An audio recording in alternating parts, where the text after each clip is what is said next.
Shut up and sit down.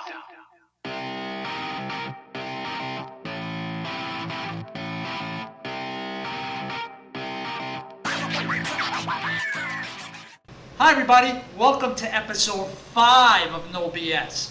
So glad if you've been following us so far.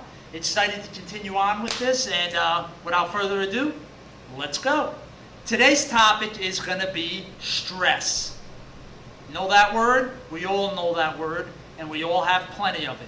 But, believe it or not, there's good and there's bad, and we need a nice little mixture of each. First, there's the one we all know real well, and that's the bad kind of stress. Work, the kids, stress. Ah! But believe it or not, there's also good stress. You need a little bit of good stress just to keep you going every day. I have no problems, no kids, no job. My biggest chore of the day is opening my eyes when I wake up. But if you don't have any stress at all, you're not going to go anywhere.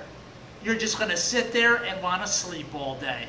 Just like anything else, there's people that handle stress well, and there's people that don't handle stress well. That is an actual fact. Some people thrive on stress. It keeps them going. It keeps them going towards goals. It helps them get up every morning. Then there's people, if the littlest things happen, their whole day goes to crap. First thing each of you have to do is find out where do you fall on that scale. Do you handle stress well, or do you not handle stress well? That's the first step. Once you figure that out, then you're going to figure out how much of the good and how much of the crazy stress you need, so you're right in the middle, so you're getting just enough of the good and not too much of the bad. So, what are good and what are bad?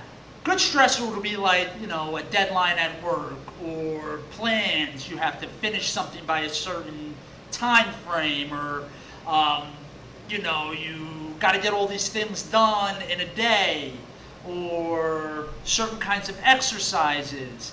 All those could be considered good stressors.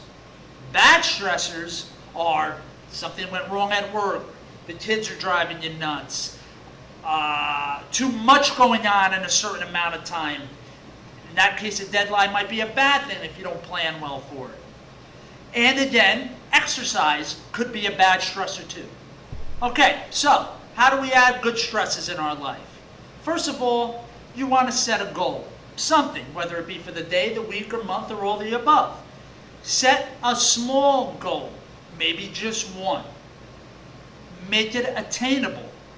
Make it something that you think you can achieve. And then go ahead and set it. So, start with every day. Pick something for that day, stick to it, get it done. That'll be number one. And then you're going to want to track your progress. See how you're doing. Are you achieving it? Are you in the right direction? All that's going to help limit the bad and keep up the good stress and keep you motivated to keep doing it. And again, that could be getting to the gym. That could be anything. It really doesn't matter. You just need some kind of goal. Now, as far as the bad, like I said, it could be work-related, kid-related, whatever, or exercise-related.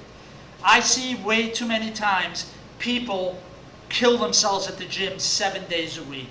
They don't do enough active recovery. They don't do enough rest. Maybe they're lucky if they're sleeping 3, 4, 5 hours a night. Yet they're getting to the gym 5 days, 6 days, 7 days a week and killing themselves. And it's affecting them. They're in pain. It's making things worse. They're not hitting their progress. They're not doing these things. If you're going to exercise, you need to make sure you're getting enough of the crazy stress, which are the hard workouts, the HIIT training, the heavy resistance training, all that stuff. But you have to mix it with active recovery, some light hikes, some swimming, going for a walk, doing activities less stressful, yoga, all that good stuff. And as far as stresses outside of that, work, kids, all that, meditation. Take 2 minutes. Go by yourself in another room, shut the lights, and just do some breathing techniques. Just relax, clear your mind. Simple things like that will help to reduce those bad stressors. Don't underestimate the power of just going outside and going for a walk and being out in the air and nature and stuff. It really does do the body good. And lastly, make sure you love yourself. Love that you're doing something. Don't hate on yourself. that's just another extra stressor on top of everything else you don't need. There's plenty of things in the world we don't have control over, people. Practice control over things you can control. And I'm telling you, that will put you right in the middle of stress. Finally, my final thought. Why do I care about stress? Well, as far as a fitness setting, most of you people are trying to achieve a goal, whether it be lose body fat, gain muscle, all this stuff. And if your stress is not balanced, you're going to release that good old friend cortisol, among other things, and that is just going to take all your hard work and throw it in the garbage, people. You don't want that. Manage that stress, get a nice equal balance, and it'll make everything much better. Trust me on that. As always, I want to thank you for watching. Make sure you like, share, subscribe, the whole 9 yards. Spread the word.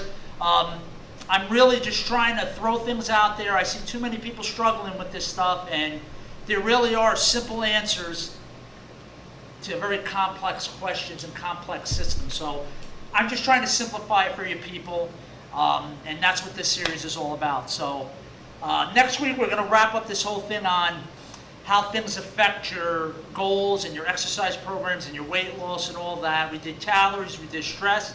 Next week we're going to work on sleep. Hope to see you there. Thanks for watching.